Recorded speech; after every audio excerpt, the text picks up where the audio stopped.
Raphaël Glucksmann, député européen. Il avait été tête de liste Place Publique, on s'en souvient. Il le sera peut-être à nouveau pour, disons, cette sphère de la gauche social-démocrate dans quelques mois, aux prochaines élections. En tout cas, c'est un des dirigeants de la gauche française, j'allais dire européenne, n'exagérons rien, mais une des paroles qui compte pour la gauche française. Merci d'être avec nous, Raphaël Glucksmann. Bonsoir. Le premier sujet sur lequel on avait envie de vous entendre, vous ne vous êtes pas exprimé encore, c'est la manifestation de dimanche. On voit bien le débat qu'elle suscite à gauche. Alors, irez-vous manifester dimanche alors que le Rassemblement national participera à cette marche contre l'antisémitisme? J'irai manifester dimanche. J'irai manifester parce que quand vous avez plus de 1040 actes antisémites, quand vous avez une population juive en France qui vit dans la peur, quand vous avez des chants « nique les juifs » dans le métro, que vous avez des jeunes qui témoignent des méfaits à leur égard parce qu'ils portent une kippa, quand vous avez ces faits-là qui reviennent dans notre pays, mais au-delà de notre pays, à travers toute l'Europe, il faut mettre un stop. Il faut un moment de réaction collective de la société.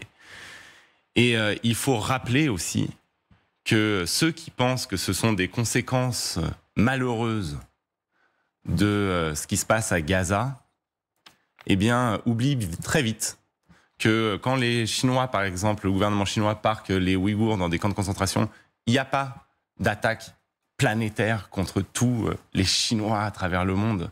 Quand les moines bouddhistes s'attaquent aux Rohingyas en Birmanie, eh bien, il n'y a pas d'attaque des bouddhistes à travers le monde. Et que donc là, il y a vraiment quelque chose qui vise les juifs en les connectant à un conflit qui a lieu très loin de nous. La présence. Et donc, il y a la nécessité absolue de marquer le coup et de dire que nous ne tolérerons pas cela.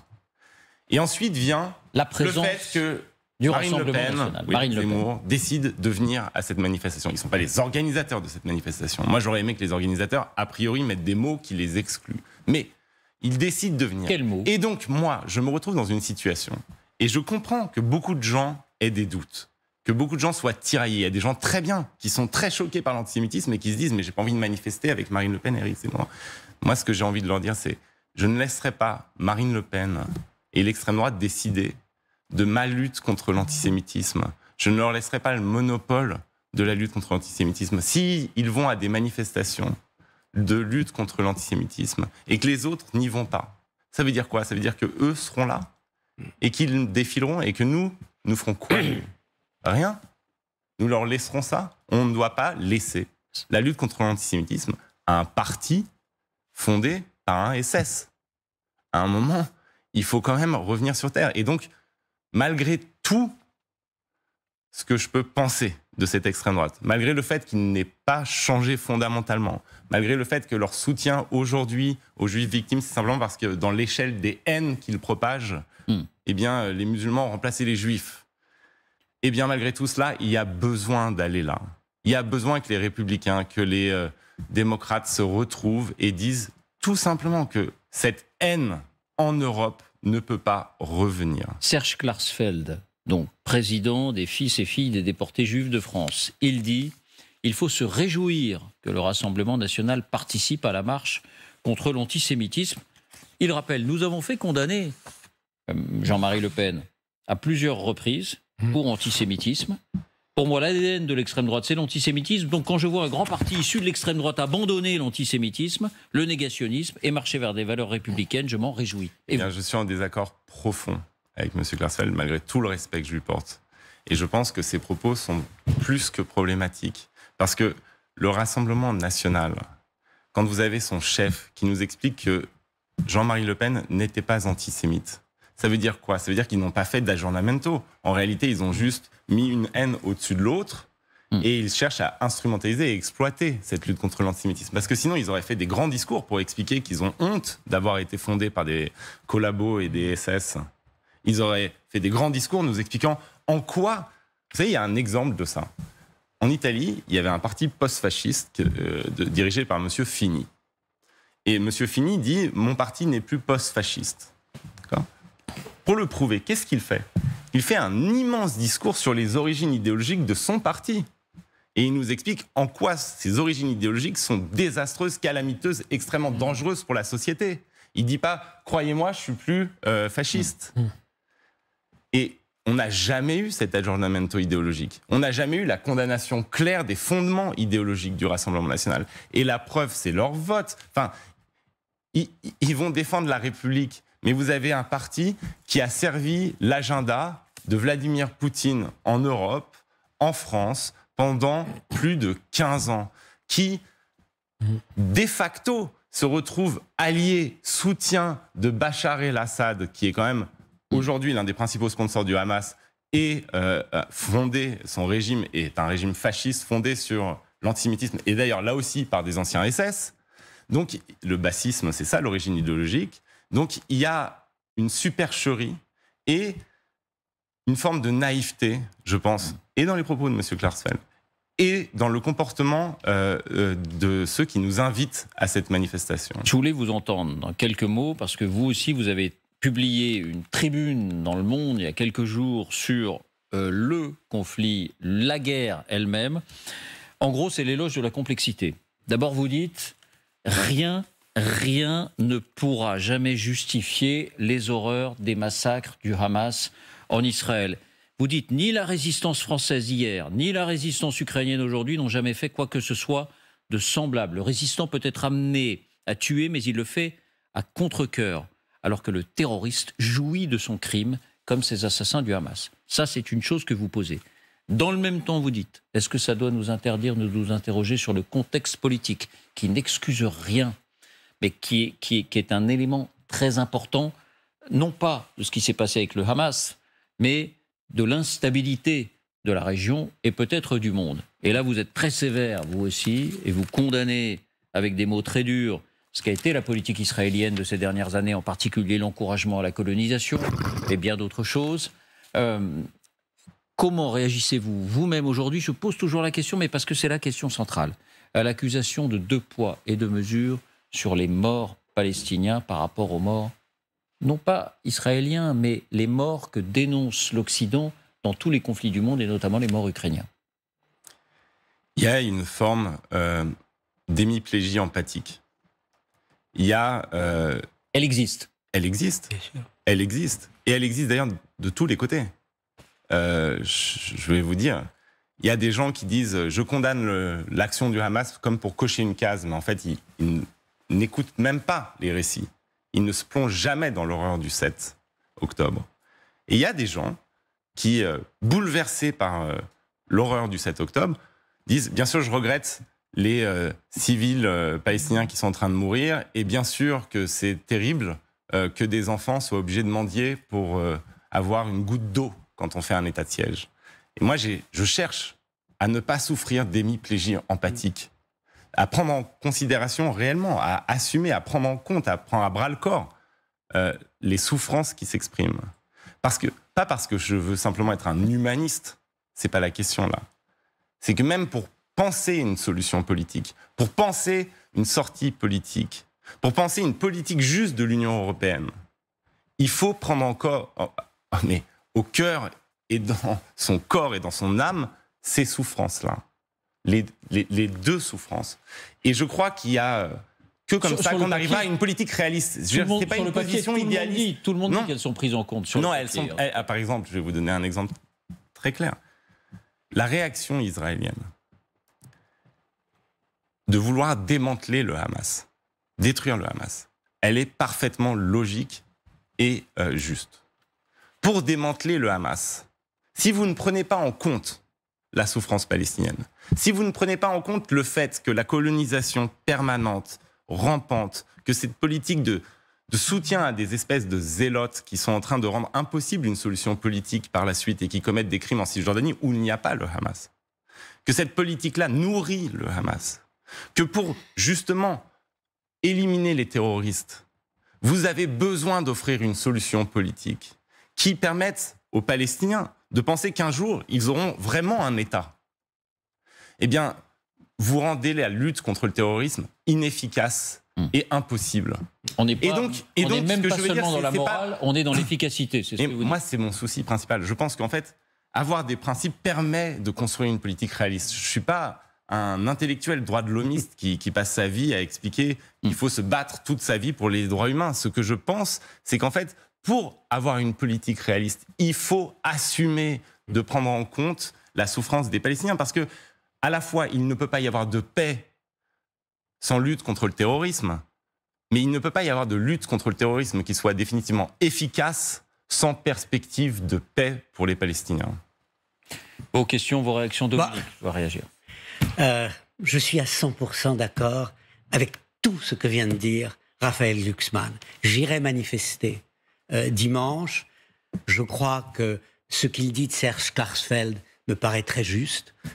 Jamais Marine Le Pen n'a suivi les lignes dressées par Fini. Et oui, il est réaliste d'être moral et l'histoire est complexe. Et on ne saurait la résumer en des propos un peu à l'emporte-pièce, trop optimistes ou trop sortis de tout contexte. Donc voilà. Moi, je suis totalement d'accord avec Raphaël, c'est pas la première fois d'ailleurs. Et notamment, je pense que dimanche, on jugera qui sera là, qui ne sera pas là. Parce que je serai dimanche à la manifestation. Hein. Je viens à Paris pour ça, pour manifester. Et je crois que ceux qui ne seront pas là devront un jour rendre des comptes devant l'histoire.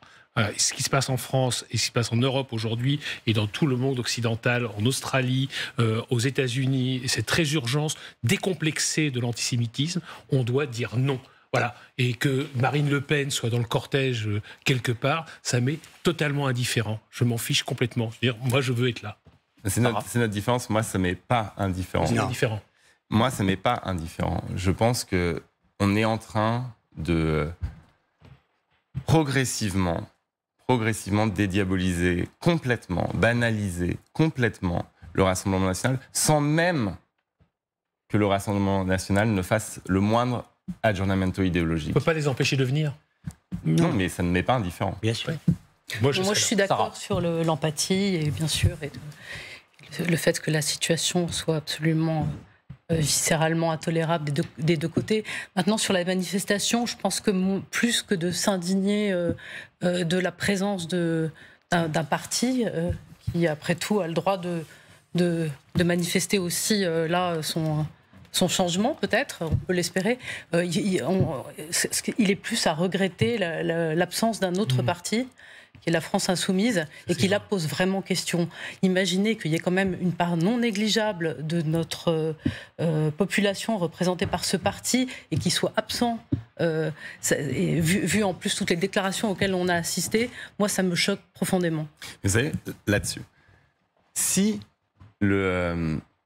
Jean-Luc Mélenchon n'avait pas multiplié les tweets d'inspiration dieudonnesque ces derniers jours, si il avait eu une réaction adéquate au massacre du 7 octobre, si il n'y avait pas de problème pour qualifier le Hamas d'organisation terroriste, je pourrais tout à fait entrer dans un débat très pacifique et très calme sur peut-on manifester contre l'antisémitisme alors que Marine Le Pen est présente dans le cortège. Ce n'est pas un débat qui me dérangerait.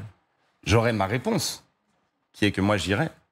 Mais je comprends tout à fait, il y a des gens très bien, et qui qualifient le Hamas de terroriste et qui sont profondément antisémites et qui n'ont jamais eu la même moindre ambiguïté, que ça dérange. Je le comprends. Dans notre mouvement à Place Publique, on a eu une discussion. Il y a 0 personne qui a jamais eu la moindre ambiguïté sur cette question et qui n'a jamais eu de problème à qualifier le Hamas d'organisation terroriste. Et il y avait des gens qui étaient gênés, choqués. Et donc, on peut avoir cette discussion. Il faut avoir cette discussion même. Il faut parler avec les gens qui, spontanément, vraiment n'ont pas envie, quoi. Mais ce qui ne va pas, c'est que ça vient après une série de déclarations et de non-déclarations qui sont plus que problématiques. Et donc Bien sûr. Mais sur LFI, quelle est votre position ? C'est ce que je dis. Donc là, ça veut dire que c'est une ligne politique. C'est pas juste un débat sur Marine Le Pen. C'est finalement ce tweet qui nous dit que ce sont les soutiens inconditionnels au massacre qui vont se retrouver dans la rue. C'est ça qui pose problème. Le fait de dire « je n'ai pas envie de manifester avec Marine Le Pen », franchement, moi, je veux bien entrer dans un débat si c'est ça la base, l'axiome de notre discussion. Oui. Mais si l'axiome de notre discussion, c'est qu'aller manifester contre le fait que des juifs se font attaquer en tant que juifs en France, eh bien, c'est un soutien inconditionnel à Netanyahou. Exactement. Eh bien là, on dépasse toutes les bornes. C'est un motif de rupture pour vous, la gauche doit rompre. Et vous savez, la gauche non LFI doit rompre. Moi, j'ai une position qui est très claire depuis très longtemps. Il va y avoir des élections européennes. J'ai dit depuis le début que nous ne partirons pas avec la LFI. Et j'ai pas eu besoin de la question d'Israël, du Hamas ou de l'antisémitisme pour dire cela. Parce qu'il y avait autre chose que d'ailleurs on a tendance à complètement oublier ces jours-ci, qui s'appelle la guerre en Europe et qui s'appelle l'Ukraine.